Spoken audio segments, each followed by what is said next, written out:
Samedi 18 mai, cinquième jour de festival.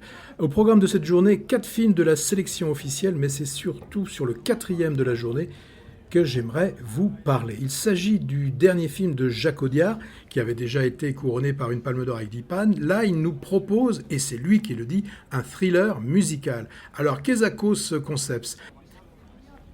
On retrouve Rita, avocate dans un gros cabinet qui est plutôt là pour blanchir des criminels plutôt que de servir la justice.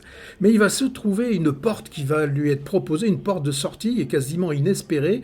En fait, on va retrouver le chef d'un cartel, Manitas, qui souhaite se retirer des affaires et réaliser le plan qu'il a en secret depuis des années, devenir enfin la femme qu'il a toujours rêvé d'être. Et là, on est parti pour plus de 2 heures d'un film où vous se mélangez de façon très adroite le côté thriller, des morceaux musicaux, des morceaux dansés, et c'est vraiment, depuis le début du festival, la première belle surprise. Alors ça bouge bien, ça danse bien, et au niveau des chansons, sur une musique composée par la chanteuse Camille, eh bien on a aussi bien des enfants que les adultes, et c'est absolument très très bien intégré.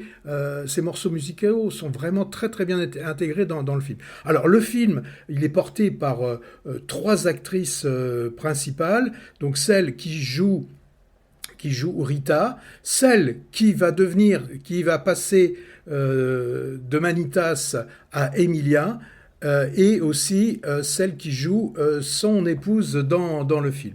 Je serais vraiment étonné que cette Emilia Pérez parte sans quelque chose de ce 70e festival de Cannes.